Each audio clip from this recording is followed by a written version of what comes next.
This is now how the tail looks after adding this piece. That is not very good right there. The tail was broken from here on the bottom. So I printed this thing, these little, I don't know if you can see them, little holes.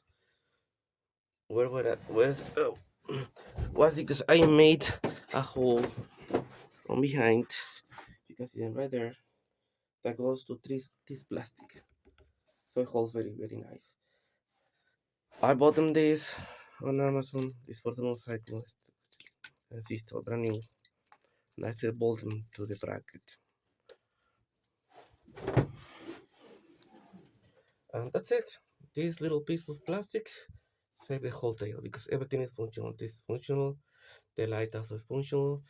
The only thing broken was the tip was holding for the license plate and the reflectors.